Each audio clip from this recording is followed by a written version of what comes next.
All right, so Mr. Alessi, I'll hear you. I'll hear you, Mr. Alessi. Thank you, Your Honor.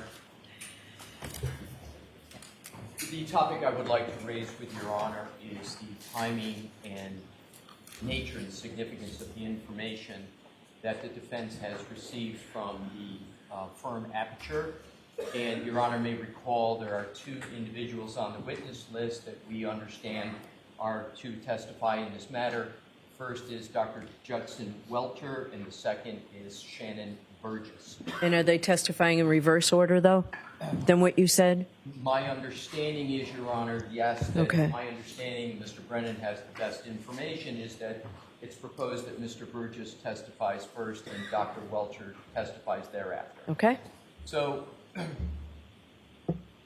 the Commonwealth has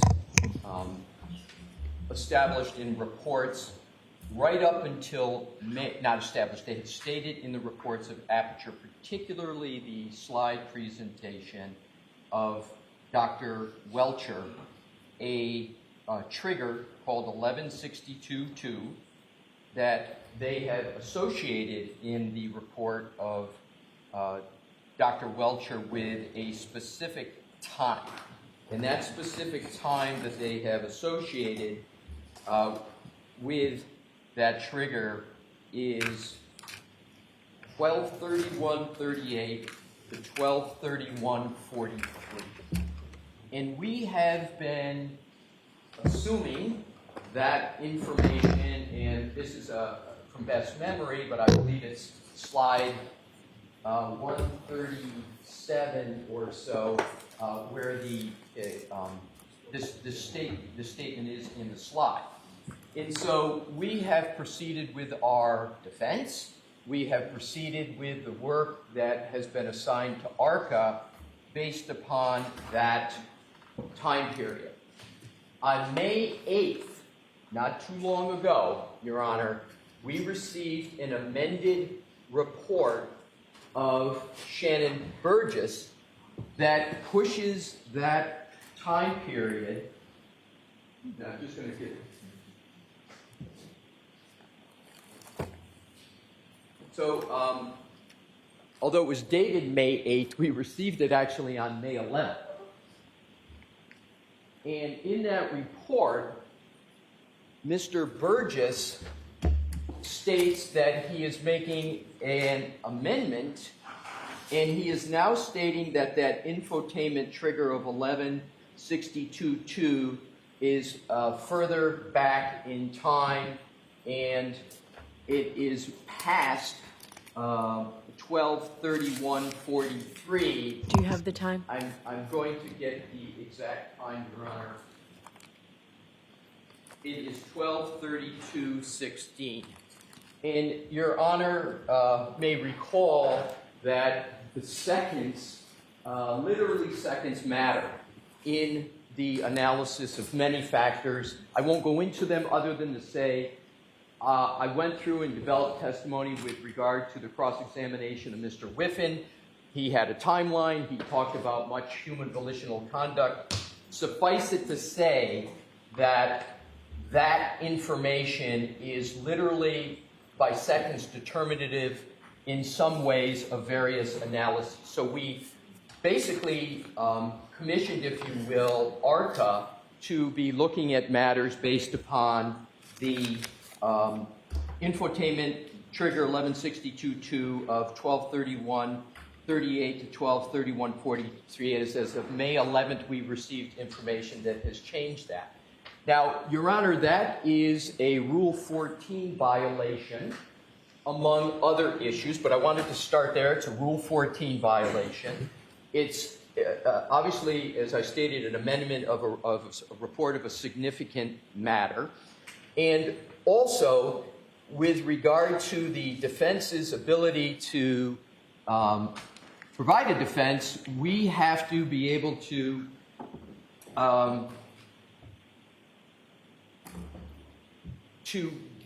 evaluate that information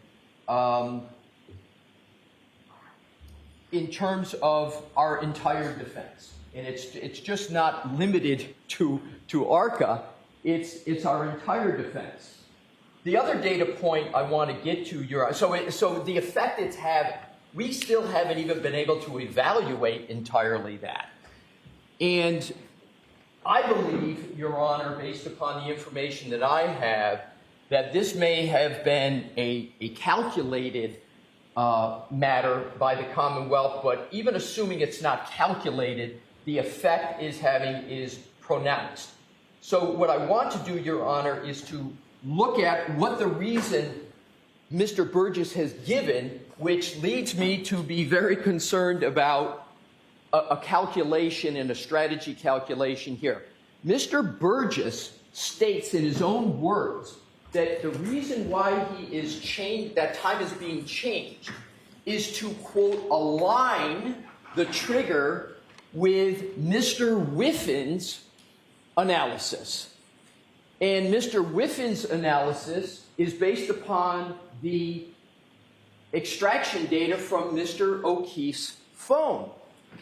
And I believe it's undisputed that the extraction from Mr. O'Keefe's phone occurred years ago. And the data from that has been extant, it's been available years ago. So to me, Your Honor, that basis can't be a proper basis at particularly this stage where we are approaching the end of the trial, just literally days before the testimony of Aperture, and we are in a very, very almost impossible, challenging situation.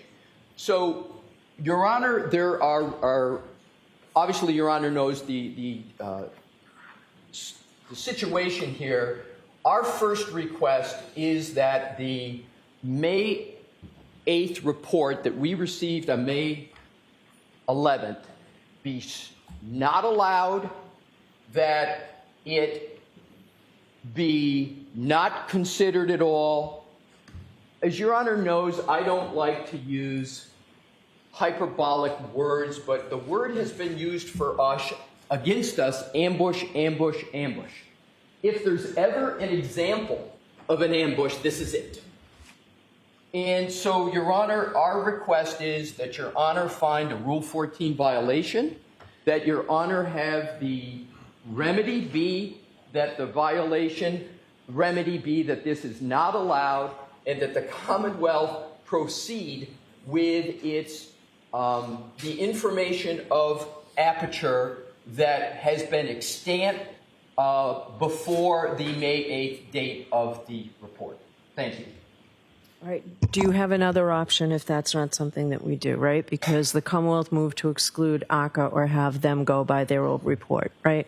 Right. And Your Honor, I'm going to answer your question, but with just the quick point that this is really much different than ARCA because two reasons. We are the defense, and ARCA is a rebuttal to the prosecution's case. That is much different than a prosecution changing its theory of the case at this time. I understand that. I'm just asking if you have another option. It's not what I am saying that I am proffering. I think the only remedy here is exclusion and a Rule 14 violation. And you're not waiving that? I'm not waiving that. No, I'm not asking you to. Your Honor. Okay, a continuance for how long? I could have a better answer perhaps to that question tomorrow. I haven't, given what's been going on, I haven't even had a chance to talk to ARCA at all. All right, so tomorrow morning, let me know that. With the court's permission, Ms. Gilman, if you could put up the diagram, full body.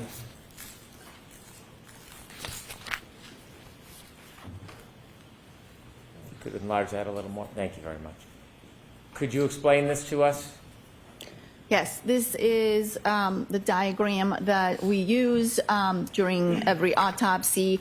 As you can see, we note the name of the decedent. Every case has its own number. In this case, it was 22-1697.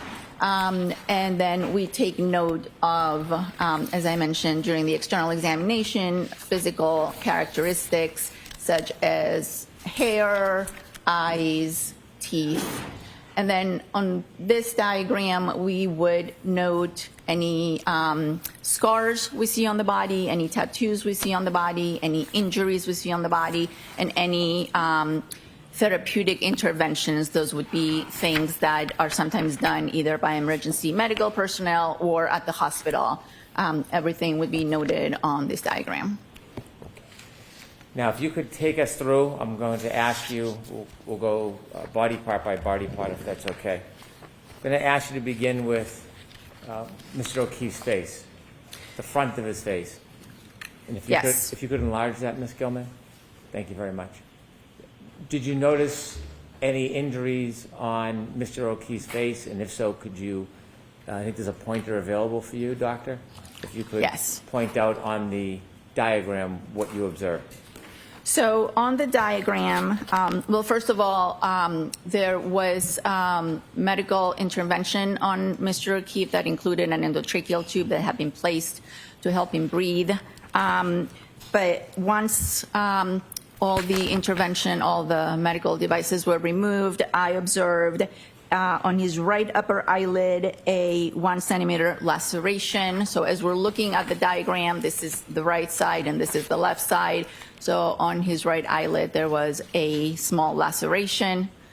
I also observed abrasions on the anterior and the left aspect of the nose. So the nose would be here on the front and the left aspect. Abrasions are scrapes. Lacerations are tears in the skin. I should probably explain that. Then there was some bleeding and some swelling of the eyelids of both eyes.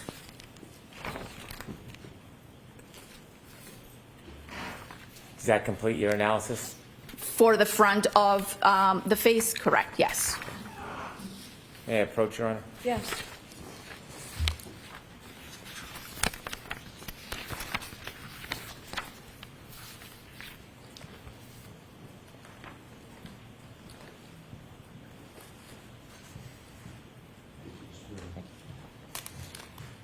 Doctor, I'm showing you a photograph. Do you recognize what's in that photograph?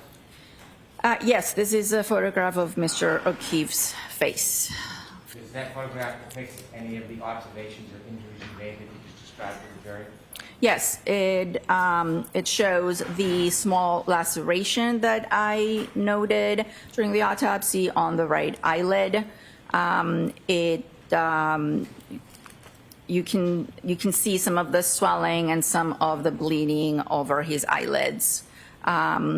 And that's pretty much all I can see because it's a side view. Is there an apparatus? There is what we call an endotracheal tube, as well as a C collar or a C stabilization collar. That's something that would have been placed on him by medical personnel.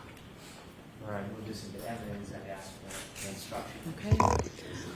No objection, Your Honor. All right. So, folks, during the testimony of Dr. Scordi-Bello, photos will be introduced to you. They're photographs of John O'Keefe that Dr. Scordi-Bello from the autopsy.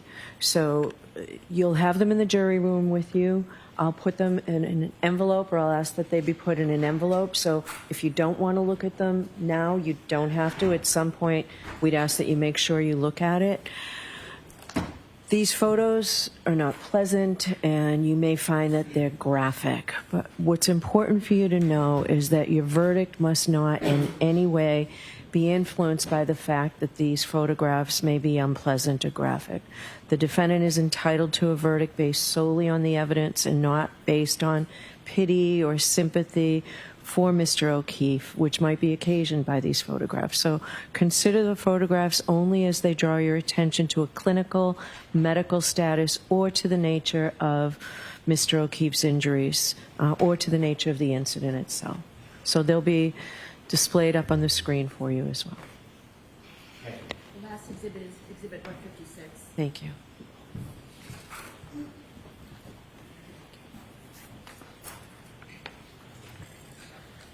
Ms. Gilman, could you show the jury? And doctor, can you point out the injuries you were describing by using the diagram, or when you were using the diagram? So the laceration, the small laceration that I previously described would be here on the right upper eyelid of Mr. O'Keefe. You can see some discoloration that's bleeding under his eyelid and what I would describe as swelling. The endotracheal tube and the neck collar are also present here. And the other injury, which I noted, was on the front and left side of his nose, which you cannot see here because this is looking at the right side of his face. Okay. Take that down, please. You mentioned that there was something about his eyes that was notable. Yes, there was bleeding or hemorrhage, as we call it, on the eyelids, as well as swelling. I'm going to ask you more detail about that later, but was that observation important in your ultimate diagnosis or conclusions? Yes. May I approach Your Honor? Yes.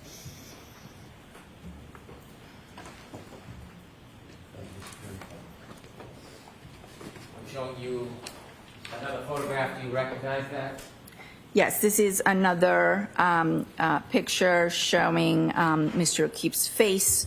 Again, the medical intervention is present, and you can see more clearly now the discoloration on the upper eyelids.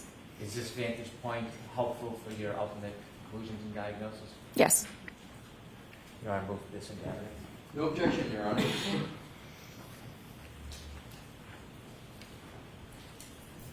Exhibit 157. With the court's permission, I'd like to show this to the jury. Yes. P645, please.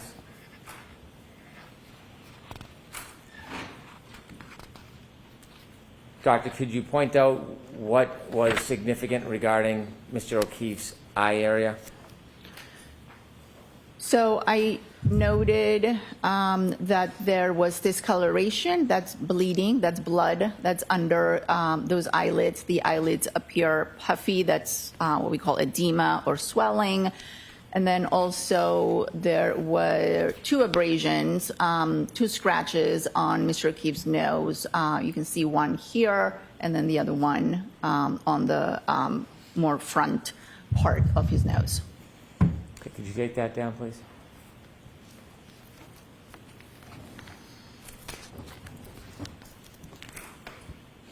If we could move down a bit to the chest and stomach area, did you make any observations about this area, Dr. Scorbello? The observations that I made on the chest were that there was, as I mentioned before, there were defibrillator pads on the body, and there was an abrasion that's very commonly seen in people who have undergone resuscitation. Internally, that abrasion and the whole resuscitation apparatus was associated with some anterior rib fractures, which are also seen in cases of resuscitation, but I didn't make any other notes in terms of trauma on the chest or abdomen. Okay. I'd like to move to the arms and the hands. If we could come down just a little bit. Let's begin with Mr. O'Keefe's hand or hands. Did you make any observations regarding Mr. O'Keefe's hand or hands? Yes. On his upper right arm, I noted that he had a superficial abrasion. So it would have been, you can Can we move that down a little bit, move it please? down a little bit. Yeah, thank you. You seem to be doing a very good job. Okay, somehow doesn't want to Sorry work. if that's not working well. It's projecting here, but not on the actual picture. Okay. There may be a second pointer. I can do it here. Okay, great. Yeah. So on the right upper medial arm, that would be the inner side of his arm, there was a superficial abrasion. Again, that's a scrape. Then on his right posterior arm and forearm, so not exactly on this aspect of the arm, but on the back side of the arm, which would be in the back of the diagram, there were multiple abrasions, which I described as ranging from 2 to 3 millimeters and up to 7 centimeters. Then, if you could move the diagram down, please. Again, there is a back to this diagram. I don't know if you could put that on the screen. There we go.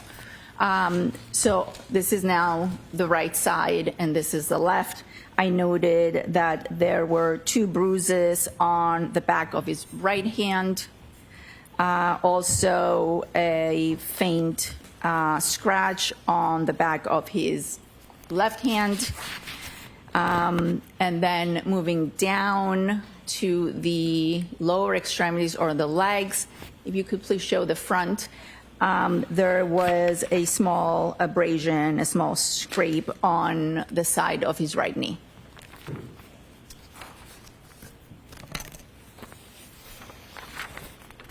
May I approach, Your Honor? Yes.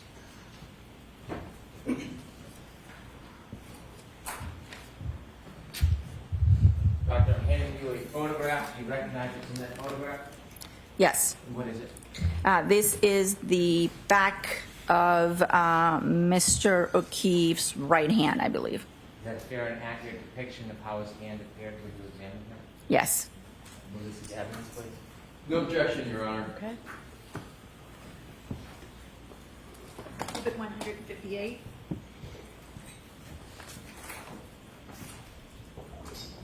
With the court's permission, I'd show P647 to the jury. Okay.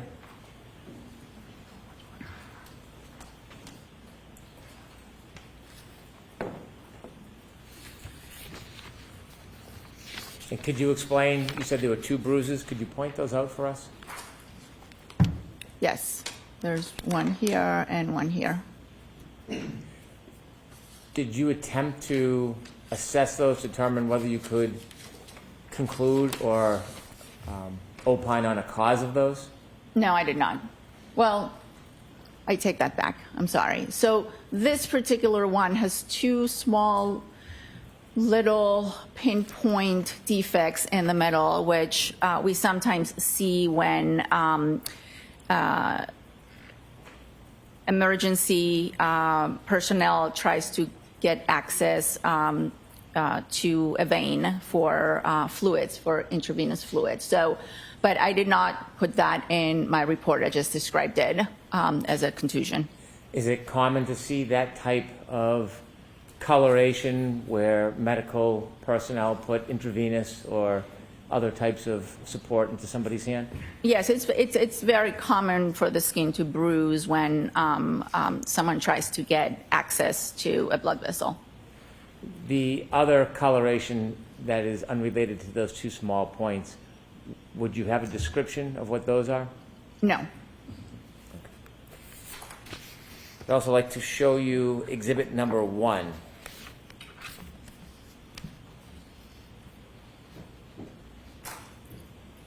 Exhibit number 1, please. Thank you. You use the word superficial. What does that mean?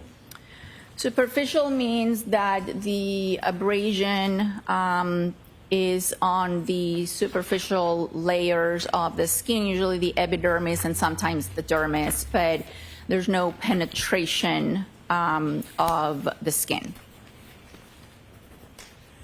When you're assessing to determine whether there's any penetration, do you measure the length of the wound or the abrasion? Penetration would be measuring the depth. If there was actual penetration, I would have to measure how deep into the skin. For example, when we assess stab wounds, we have to measure the depth of the wound. In this particular case, you can see that these are scrapes or scratches, and there's no exposed underlying fat or muscle. And therefore, to answer your question, I measured their length and gave a range, but I did not measure their depth. As a routine practice during an autopsy, doctor, if there was penetration or depth, would you, as a routine, measure that? I would make a note of it. Are there any such notes in any of your autopsy findings or reports about depth? No, I did not make a note on the depth of these ones. Do you have an opinion to a reasonable degree of medical certainty as to how those superficial abrasions occurred? I do not.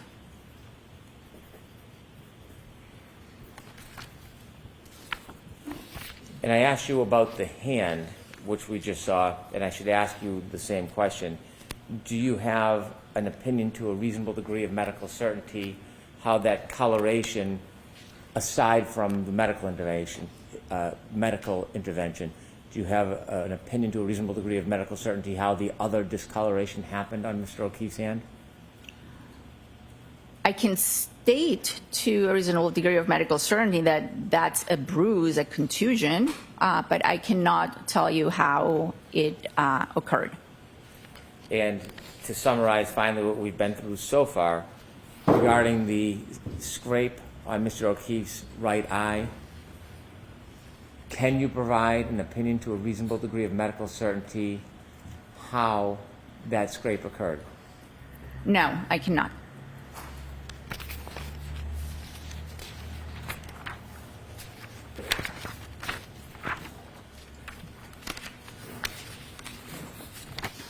You mentioned for us that when you looked at Mr. O'Keefe's legs, you observed bruising on his, or a small scratch on his right knee.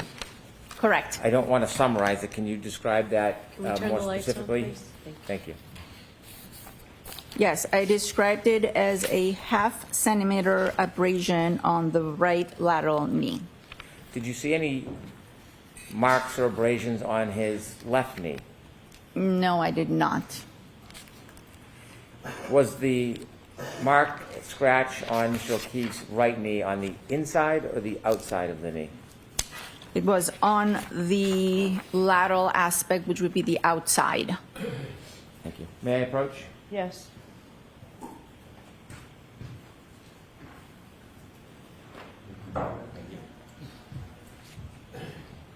Doctor, I'm handing you a photograph. Do you recognize what's in that photograph? Yes. What is it? This is a picture of Mr. O'Keefe's lower extremities, his legs. Is it a fair, accurate depiction of how his knee appeared when you did the autopsy? Yes. All right, we'll go to the evidence, please. No objection, Your Honor. Okay.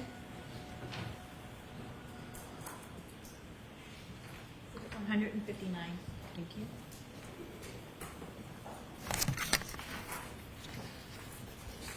With the court's permission, I'd like to show the jury 9467. Yes. You used the word lateral and you talked about abrasion or a scrape. Could you look at this photograph and could we enlarge it, Ms. Gilman, and could you point out to the jury and explain what it is that you saw? Yes, you can see the abrasion here with a little bit of adjacent discoloration, but this is what I was describing. If you could zoom back out, please. And you didn't see any similar type bruising or abrasions on the left knee? No.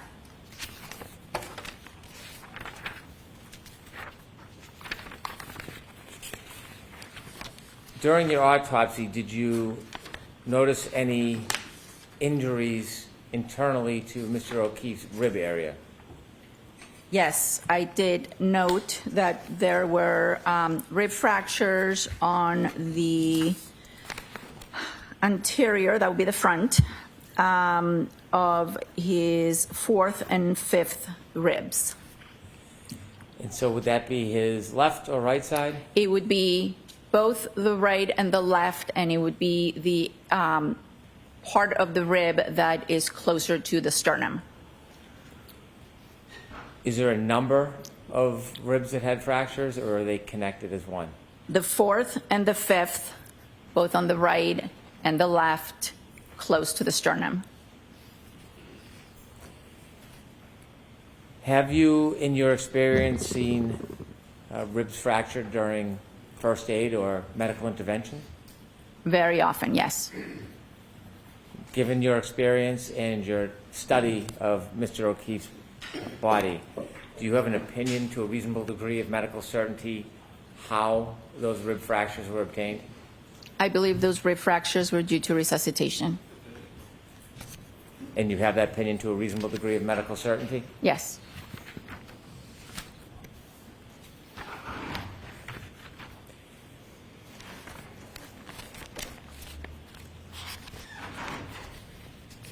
I'd like to show you a different diagram, one of the head area.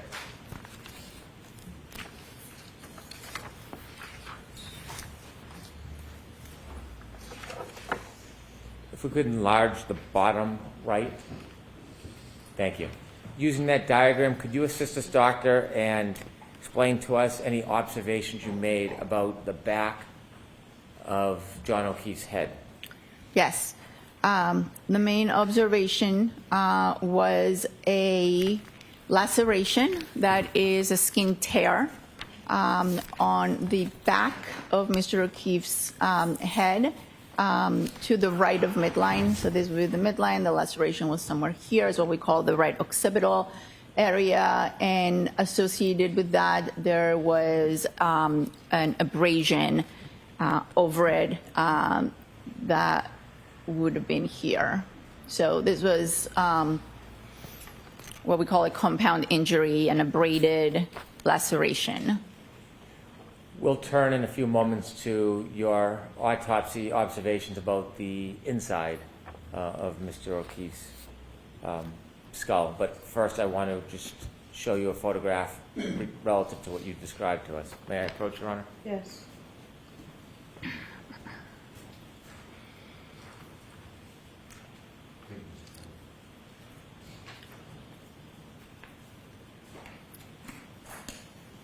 Showing you a photograph you recognize was in that photograph? Yes, this is a picture taken at the time of autopsy. This is the back of Mr. O'Keefe's head. The hair has been shaved off so that the injury can be clearly photographed, and it's a laceration with an associated abrasion. Thank you. Your Honor, move this into evidence. Okay. No objection, Your Honor. Thank you. Exhibit 160.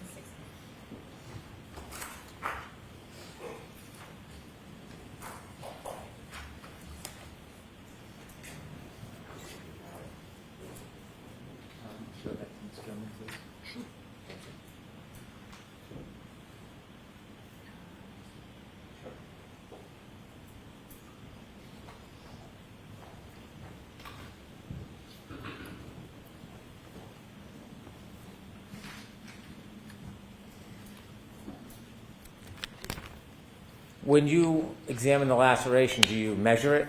Yes, And did you measure it in this case? I did measure it. How long was the laceration? I measured it as 2.5 centimeters, which is close to an inch. Do you examine a person's body before you begin to intrude? Do you examine the outside of a person's body first, or is there a certain procedure or order? Yes, the external examination is done first, and the internal examination is done second. I want to show you that photograph that you just recognized, and I would like you to explain what you see to the jury. Ms. Gilman, with your assistance, thank you.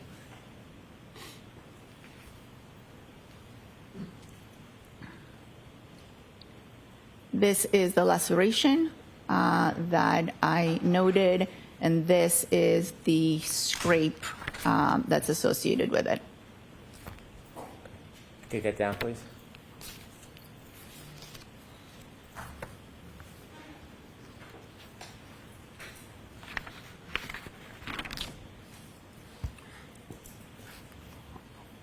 After you make observations, what are your next steps in an autopsy?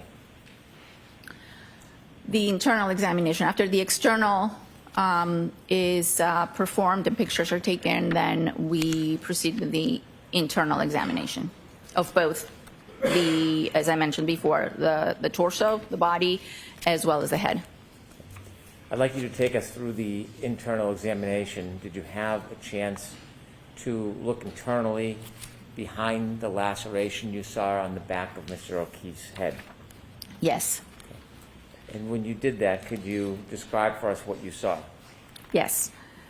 The way we examine the head is we make an incision with a scalpel behind the ear from one side to the other. That allows us to reflect or pull back the scalp, and that will expose the skull underneath. We do this carefully so that we don't disfigure clearly the face. And when we reflected and when we pulled back the scalp, I noted that there was blood, what we call hemorrhage, under the laceration or associated with the laceration on the back of the right head. And then furthermore, there were skull fractures associated with that laceration, abrasion on the right side of the head. Were the skull fractures in the same or different area? The skull fractures were in multiple areas of the skull, what we call the base of the skull. Imagine the base of the skull is sort of a bowl, and the brain sits on top or in the bowl. When the brain is removed, you can have a very good view of the base of the skull. So when the brain was removed and we were able to look at the base of the skull, I noted that there were multiple fractures that appeared to be originating from the area of the laceration, or what would correspond to the area of the laceration. Trooper DeChico to the group. According to this document, yes. Who is depicted in that photograph? The big story, Mr. David Yannetti, criminal defense attorney. Do you see that person in court? Yes, I do. Where is he seated and what is he wearing? He's seated right there wearing a blue tie and a dark suit, white shirt. Thank you. We can bring the lights up, Your Honor. Okay. In response to, and going back to the multi-page document FF, in response to Trooper DeChico's photograph that he sent to the group, you responded to that photograph, did you not?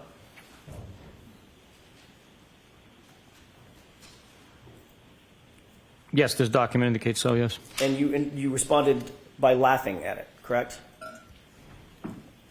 That's what it says, yes. Well, that's what it says, or that's what you did?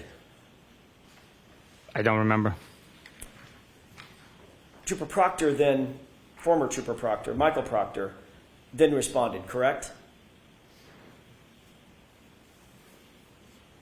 That's what it says here, yes. And he responded to the group, funny, I'm going through his retarded client's phone, correct? That's what it says, yes. Michael Proctor then responded again.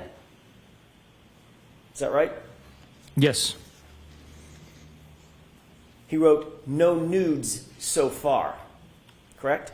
That's what it says, yes. Michael Proctor responded yet again. Is that right?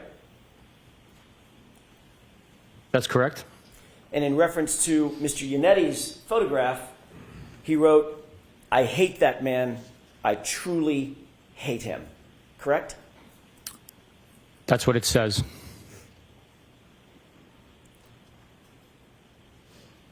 There's a trooper by the name of Moore, M-O-O-R-E, correct? There is. And he disliked Trooper Proctor's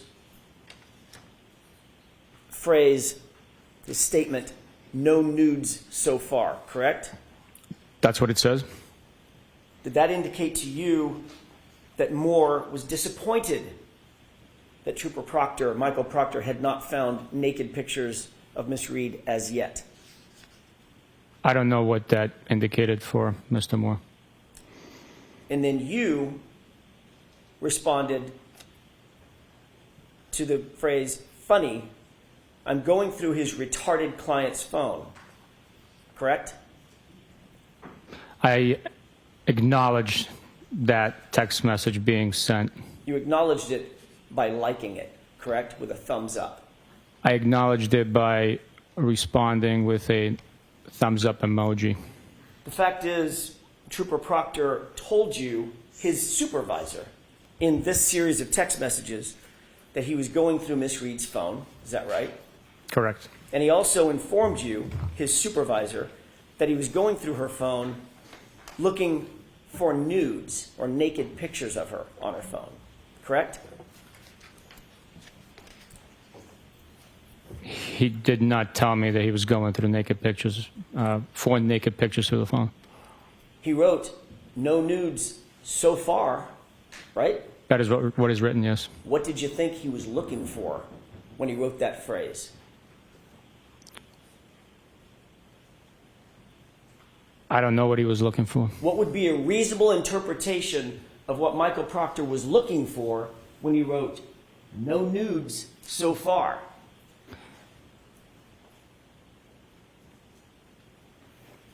I don't know. Motorcycles, handbags, pair of shoes, or naked pictures of Miss Karen Reed? His mission was to go through the phone to look for digital evidence that's related to the crime. The fact that he wrote no nude so far, I cannot comment on. You cannot comment on, or you don't want to comment on? I don't know what he was looking for in that specific time. You certainly did nothing. You took no action to stop him from potentially looking for naked pictures of my client, correct? That's correct. In fact, last week you testified that in your view, Michael Proctor handled himself in this investigation with integrity. That's what you said, correct? That's correct. Do you stand by that testimony? The investigation was handled with integrity and honor. Do you stand by your testimony that Michael Proctor conducted himself during the course of this investigation with integrity? Yes, I do. He also called her retarded, correct? That is what's written. That's what's written? That's a very passive way of saying it, Sergeant. That's what's written, or that's what he wrote? That's what he wrote. And that's what you read. I have no memory of reading that. I acknowledged him going through the phone on my Apple Watch. I have no memory of him writing retarded on a text message. And you'll agree that that is one of the most vile and insensitive and incendiary terms one could use in modern society. Retarded.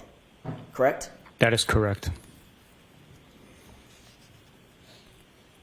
And in fact, through your response to that vile phrase, you encouraged it because you liked it with a thumbs up, correct? Objection. Sustained. Did you encourage that statement by Michael Proctor by liking it with a thumbs up? I don't know if it encouraged him, but so I cannot speak to But that. that's what you did. I acknowledged the text message being sent. I want to be clear. These text messages were sent to you by your direct report, by your direct subordinate, correct? That's correct. And there was even someone on that text chain who was more senior than you, Lieutenant Fanning, right? That's correct. Michael Proctor was both your partner and the lead investigator on this case when he wrote that, correct? He's a subordinate, and he was the case officer.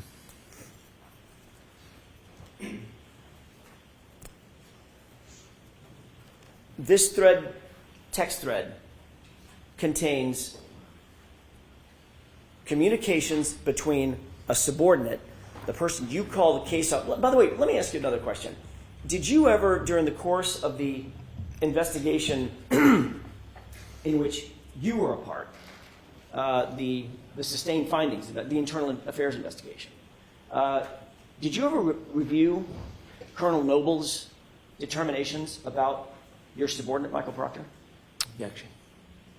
Did you review them? No, Your Honor, I did not. Okay.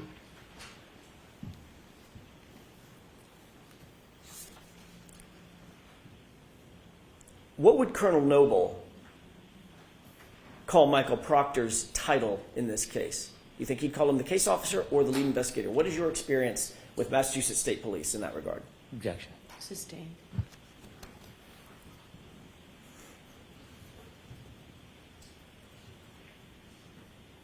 Notwithstanding the fact that a subordinate was on this text chain and a supervisor to you, was Lieutenant Fanning one of your supervisors?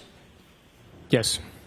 Notwithstanding the fact that a subordinate was on this text chain and one of your supervisors was on this text chain, you felt comfortable enough within this group of law enforcement to actually like when the subordinate refers to a suspect as retarded, correct? I acknowledge the text message with a thumbs up emoji. Do you believe that? Well, let me ask you another question, a predicate question.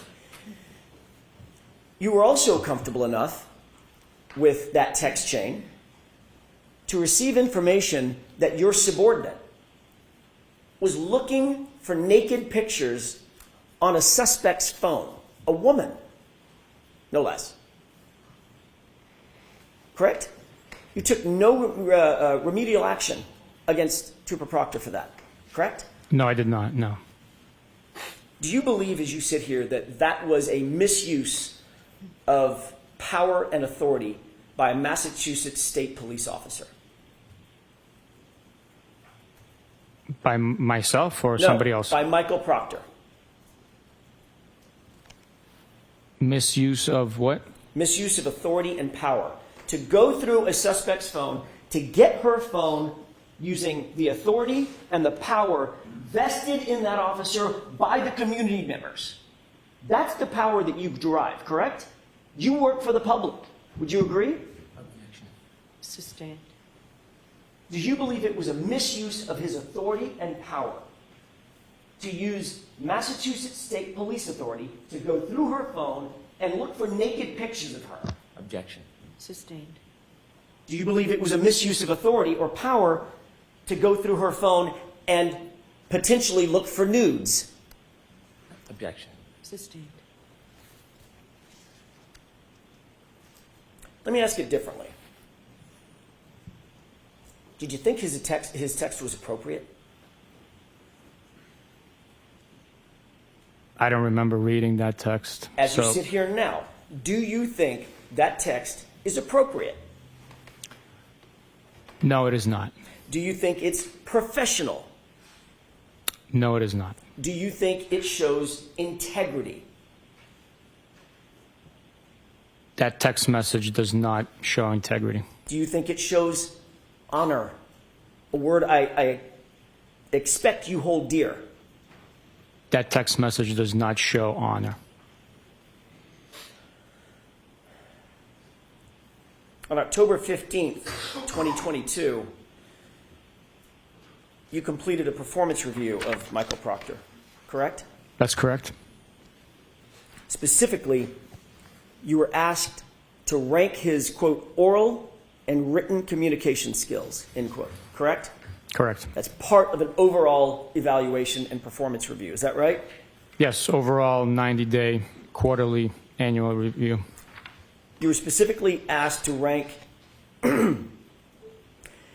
whether he effectively would whether members, your subordinates, would effectively communicate with others, both within and outside the department, in oral and written form, correct? That's correct.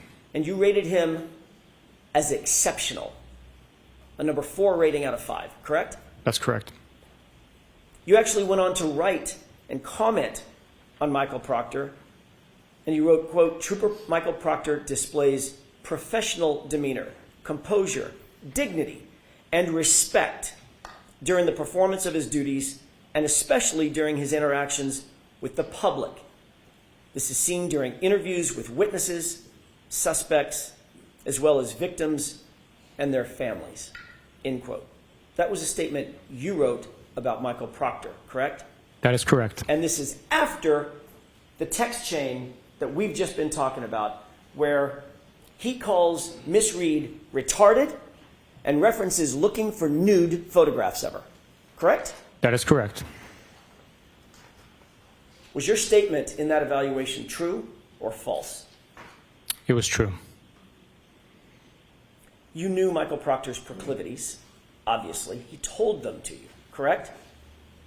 The term proclivities, what does that You mean? knew what he tended to do, what he wanted to do through his own comments, to look for nudes on a woman's phone, correct? Objection. Sustained.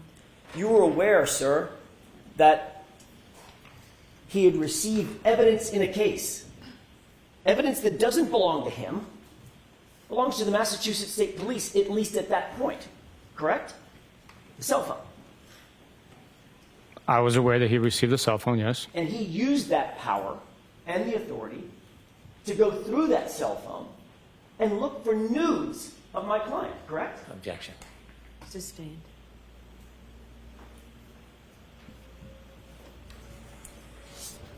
During the same course of your evaluation, you were also asked to evaluate his investigative ability, correct? That's correct. You rated him the highest standard in the Massachusetts State Police, outstanding, a 5, correct? That's correct. And you went on to write about Michael Proctor in the commentary below that rating to justify it. Is that right? That is accurate, yes. You wrote, quote, Trooper Proctor has had a high-profile caseload with a lot of eye and pressure from external sources during the first day of the investigation. He handled himself and all the case with utmost professionalism and competence. He is able to investigate his case thoroughly and with strict integrity, end quote. Correct? Which quarterly review was this? This is the same one, October 2022. Is that right? Those are your comments. That sounds very accurate. I just was not sure which quarterly review that was for. Professionalism. Yes. You believe that he acted in accordance with the highest standards of professionalism? During his 90-day performance, yes. And you didn't just say he displayed professionalism. You said utmost professionalism, correct? Yes. Competence. Do you Yep. believe he displayed competence? Yes. And not just integrity, but he conducted himself, as you've put it, with strict integrity. Is that right? That is correct. Did it show integrity in your view when your subordinate Michael Proctor called Miss Reed retarded? Objection. I'll allow that one. I believe that as a U.S. citizen, he has the right to comment. That's his First Amendment right. We uphold the Constitution, and it's unfortunate, unprofessional what he said in a private text message communication. He might have been voicing his frustrations. I cannot speak for Michael Proctor. It is unprofessional and unfortunate that he said that. This was not, Sergeant Buchanan, a private text message conversation. This was with his boss and 4 or 5 other individuals, one of whom was your boss. Correct? Correct. This was a communication intended for and received by members of his unit in furtherance of his investigative authority. Correct? It was amongst members of the unit. He was updating his boss about what he was doing in furtherance of the investigation, going through her phone. Correct? No, I would disagree with you on that. This was a group chain, text message chain that we were discussing private matters in our personal lives. Was Trooper Clark there? Yes. You mentioned Canton Police Department officers. Do you know Lieutenant Gallagher? Yes, I did have an interaction with Lieutenant Gallagher as well. When you got there, did you have a chance to look at an item? Yes. Tell us what your focus was on. What type of item?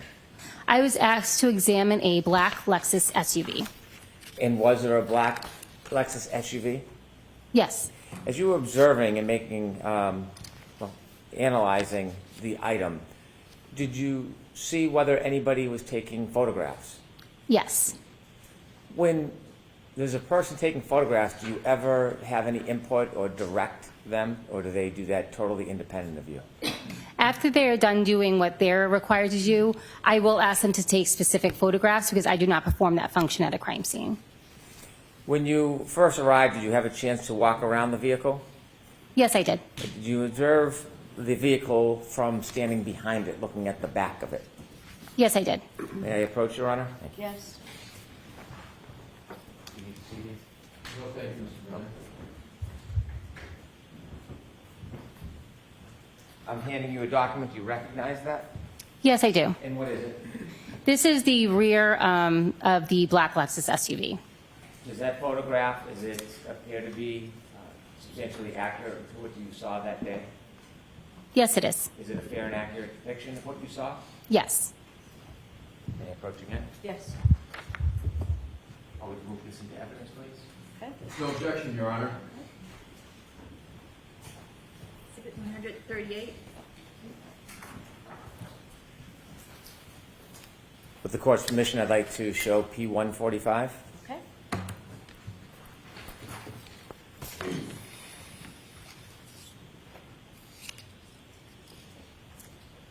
Ms. Hartnett, is that what you saw when you arrived? Yes, it is. Did anything stand out to you when you first looked at the back of that Lexus? I noticed there was some damage to the rear passenger area of the vehicle. You can take that down, please. Did you have a chance to walk around and look at the vehicle from the driver's side of the vehicle, the left side? Yes. May I approach? Yes.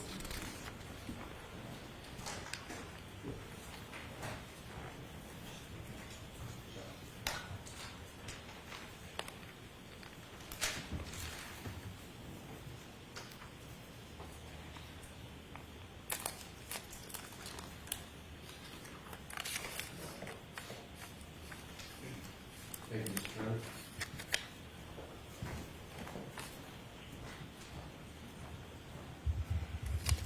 I'm showing you a photograph. Do you recognize what's in that photograph? Yes. What is it? This is the driver's side of the Lexus. Did the Lexus appear to you the same as it does in that photograph? Yes. Is that a fair and accurate depiction? Yes. Your Honor, I move this into evidence, please. No objection, Your Honor. Okay, thank you. Exhibit 139. With the court's permission, I'd ask to show the jury P-144. Okay. Could you describe what you saw, ma'am? Yes, so this is the driver's side of the black Lexus. Thank you. You can take that down. Did you get a closer look from the right side of the Lexus to pay detail or attention to what you described from the back view that stood out to you?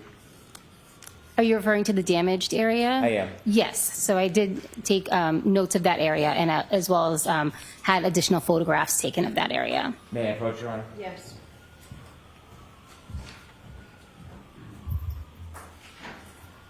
I'm showing you a photograph. Do you recognize it?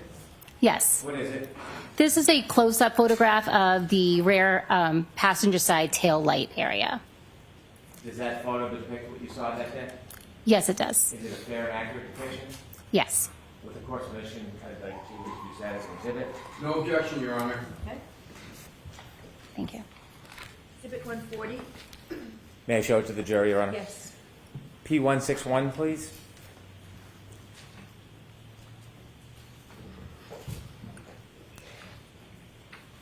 Could you describe what you saw? Yes, that is the rear passenger tail light of the vehicle. Is that how it appeared when you first walked in that day? Yes, it is. You can take that down. Thank you.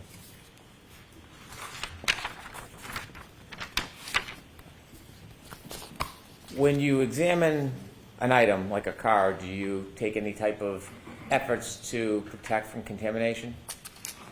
Yes. What do you do? Before processing or touching any item of evidence, I'll put on gloves. I use disposable instruments whenever possible, or if I need to use reusable instruments, I will spray them with a 10% bleach solution prior to use. I also change gloves often while I'm examining a vehicle and keep my notes and my pens that I'm writing my notes with.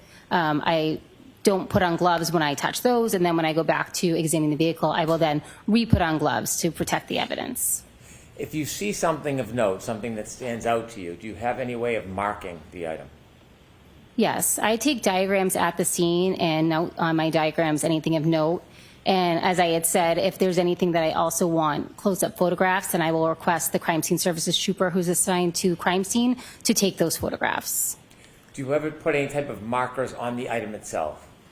Yes, generally I will mark the items with either a letter or a number so that I'm able to refer back to them both in my notes, and I'm able to refer to them when I look at the photos. When you mark different items or observations that you make, do you give a specific number to each item to memorialize it?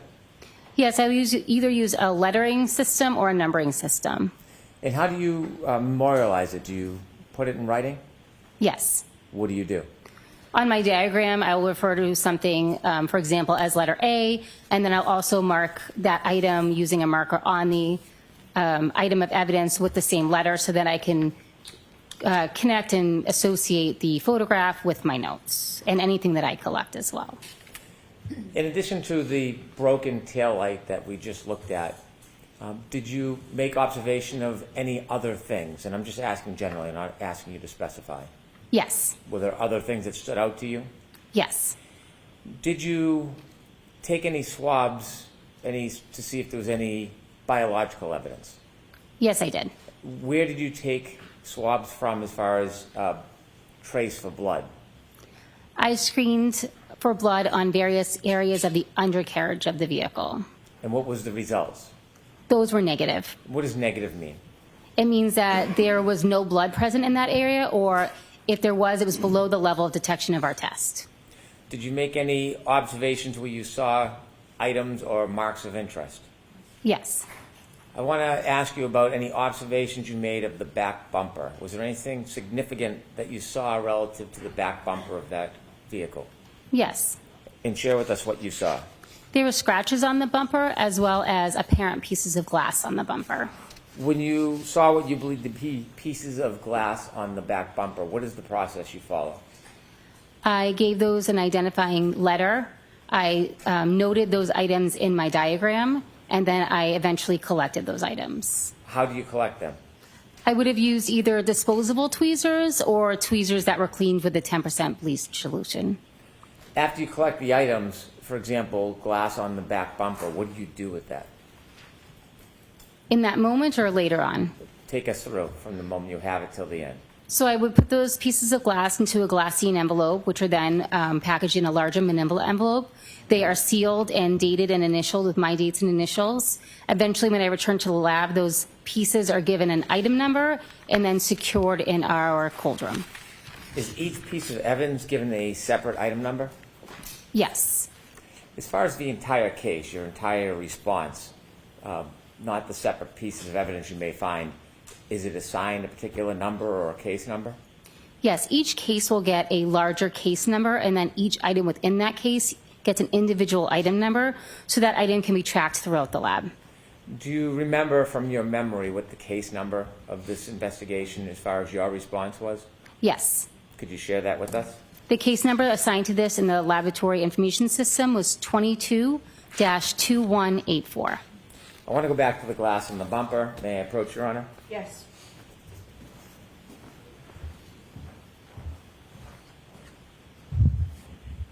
I'm showing you a photograph. Do you recognize what's in that photograph?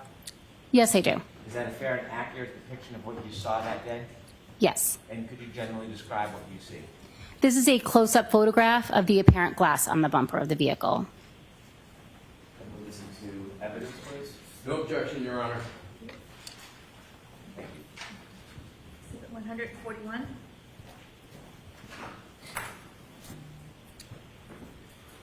Court permission, I'd like to show P167 to the jury. Okay.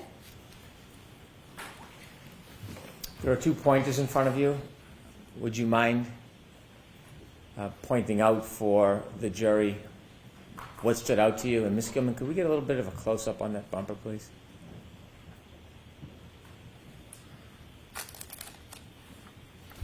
So I can see one of the, it's a little difficult to see, but I do see one of the larger pieces of apparent glass right here. Would it be better if I use this one? Could you? Do you mind? So this piece here is a larger apparent piece of glass. I think that was the largest one that I saw.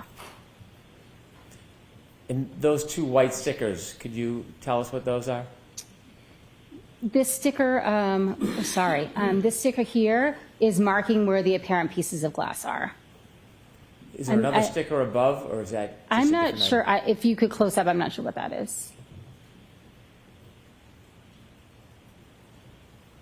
Yes, so that is another sticker, and next to that sticker are additional pieces of glass.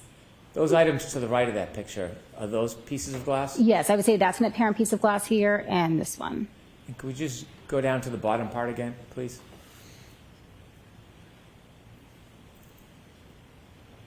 Thank you, Ms. Gilman. You can take that down.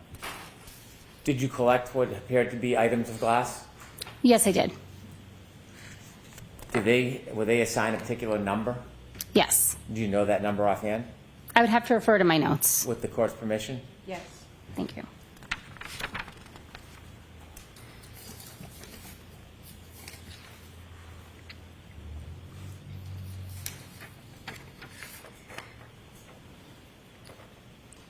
Please. Those items were given the item number 3-3.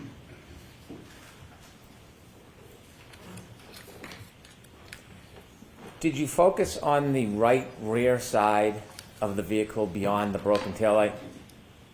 Yes. Did you notice any damage, any scratches to the right quarter panel or the right side of that Lexus? Yes, I did. I noticed some scratches as well as a dent in the rear door in that same area. Let's start with the scratches first. When you notice scratches, is there a way you marked them? Yes, I would have given them a letter. And did you do that? Yes. May I approach, Your Honor? Yes.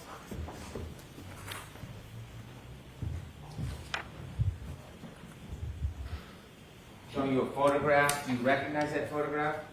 Yes, I do. Do you recognize what's in that photograph? Yes. What does it depict? It is a close-up photograph of one of the scratches on the right rear area of the vehicle. Is that a fair and accurate representation of what you saw that day? Yes. All right, move this into evidence, please. No objection, Your Honor. All right.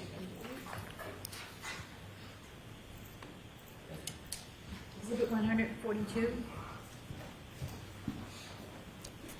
With the court's permission, I'd like to show the jury P172. Okay.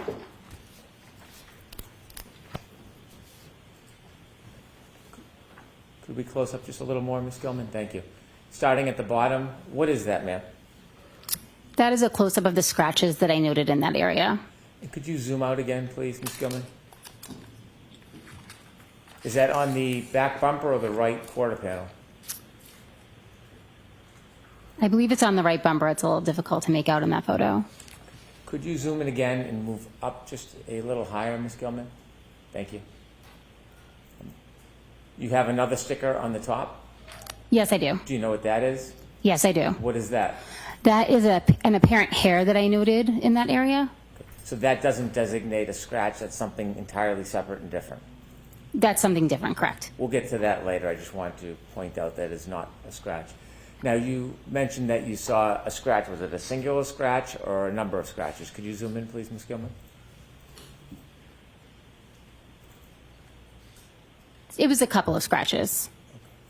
Is there a number you designate if it's not a physical item, if it's something like a scratch, or are the designations just for actual physical items? I use the designation for both observations as well as physical items. Would there be a number for the scratches? Yes. Well, there's a letter, yes. Do you know what that letter is? Yes, I believe it's D. D. Okay, thank you. Take that down, please, Ms. Gilman. May I approach, Your Honor? Yes.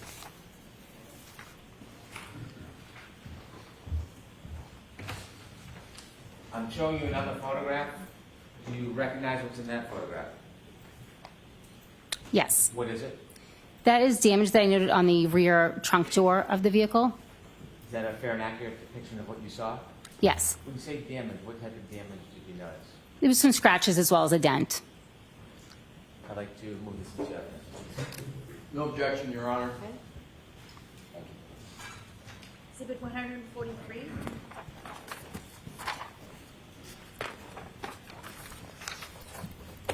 With the court's permission, I'd like to show the jury P176.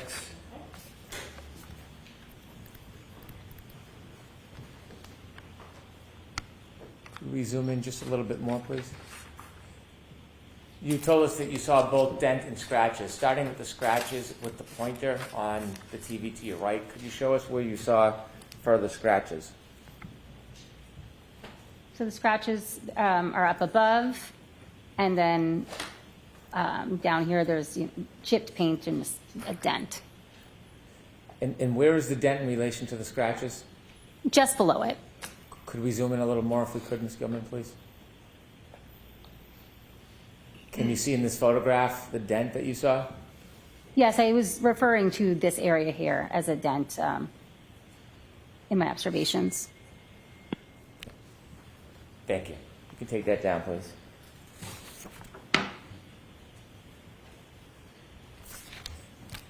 You mentioned the hair. I'm going to ask you some questions. How many pieces of hair did you find attached to that Lexus? I found one apparent piece of hair on the Lexus. Was there a designation number for the hair that you found? Yes. Do you remember what that number is? I used the letter A for that particular item. Did you say letter A, ma'am? Yes, correct. May I approach, Your Honor? Yes.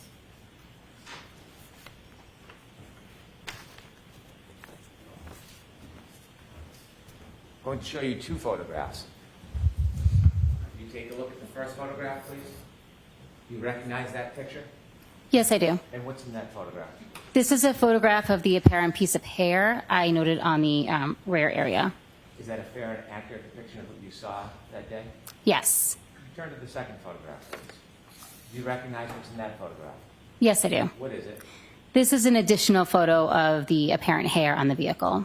Both photographs of the same piece of hair? Yes. And the second photograph, is that a fair and accurate depiction of what you saw? Yes. I'd like to move these two photographs into evidence, please. No objection, Your Honor. Okay, yes, A and B, please. 144A and 144B.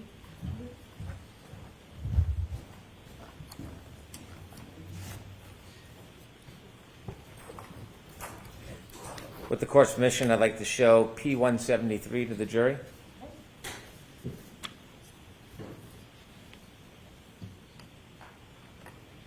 If you could get in as close as possible, Ms. Gilman. Do you recognize what's in that photograph? Yes, I do. And can you share with us what you saw? This is a close-up photo of the apparent piece of hair on the rear of the vehicle. What did you do when you saw that, what you thought to be a piece of hair? I marked it with the tape. I designated it as letter A, and then I asked the crime scene services trooper to take a photograph of it. Did you try to preserve it in any way? Yes, I did. Tell us how you preserved that apparent piece of hair. I collected that hair with either disposable tweezers or tweezers that had been bleached with a 10% bleach solution. I put them in a glassine envelope and then put them in a larger manila envelope. In a larger manila envelope. What happens to that larger manila envelope? It is returned back to the lab. It is submitted under the same case number and given its own individual item number. Did you bring it personally back to the lab? Yes, I did. When you brought it back to the lab, do you remember where you brought it when you got back to the lab? After it was entered into the computer system, I then sealed it, I initialed and dated it, and then I would transfer it to the crime scene response holding area in our cold storage room. When you pass it along, is it to protect it in evidence, or is it for a purpose of further testing? At that point, it's just to store it in evidence, and then it will make its way into whatever unit needs the piece of evidence first. And you did all that with that piece of evidence? Yes, I did. I'd like to show the second photograph that you identified. I believe it's P165. Okay.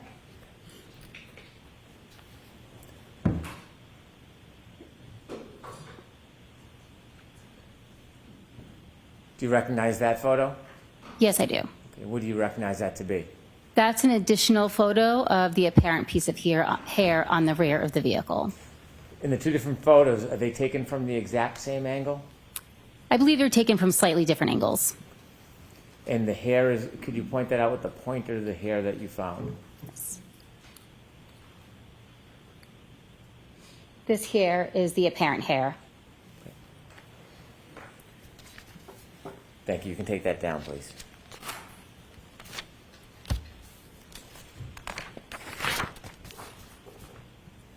Regarding the damage to the broken taillight, did you have any interest in maintaining that piece of evidence?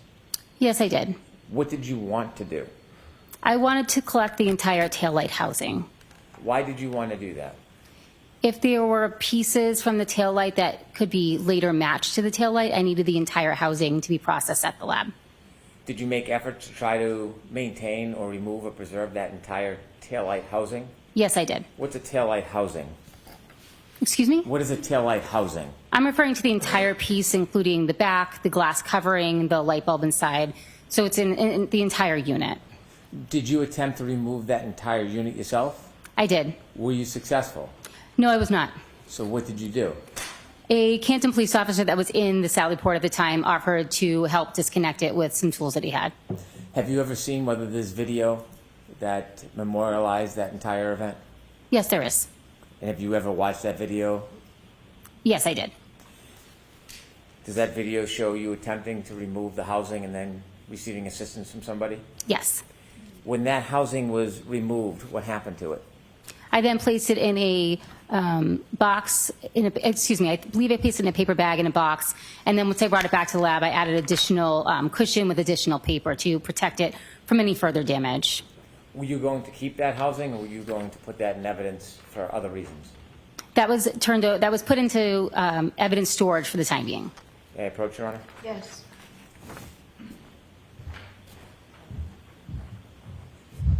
Showing you a photograph. Do you recognize what's in that photograph? Yes, I do. What is it? This is a photograph I took of the taillight housing back at the laboratory upon examination. Is that in substantially the same condition as when you saw it? Yes. Any differences whatsoever from when you saw it? Not that I noticed, no. Is that photograph fair and accurate of what you saw that day? Yes. All right, move this photograph into evidence. No objection, Your Honor. Okay.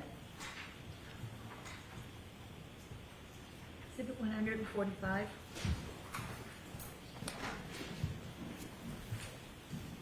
With the court's permission, I'd show photograph P187 to the jury, please. Okay.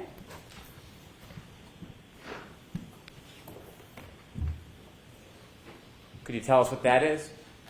That is a photo that I took of the taillight housing at the laboratory. And that's after it's obviously removed from the vehicle. Yes, that's correct. And that was packaged and preserved?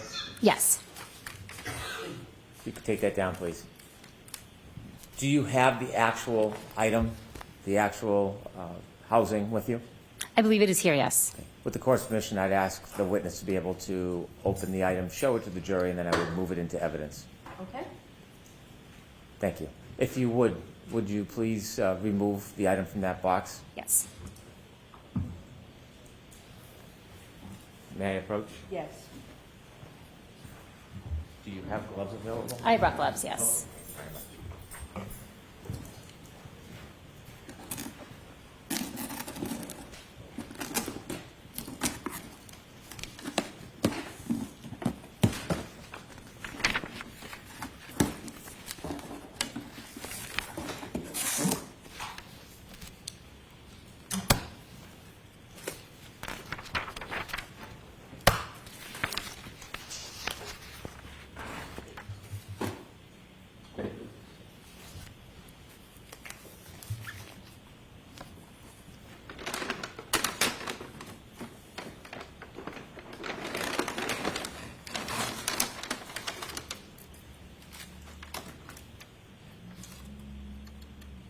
You could hold that so the jury can see it. If you could hold it up high, please. Thank you.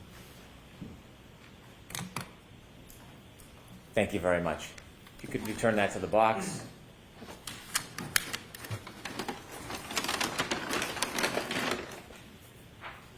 I would move this item into evidence, please.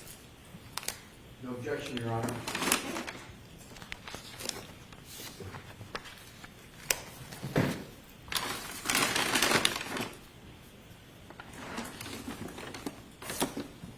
That's the only item in that box? There are additional items in that box as Oh, well. I only want to introduce that one item. Okay, so that bag, you need to take that bag out. There are also other items in that bag. May I approach, Your Honor? Yes.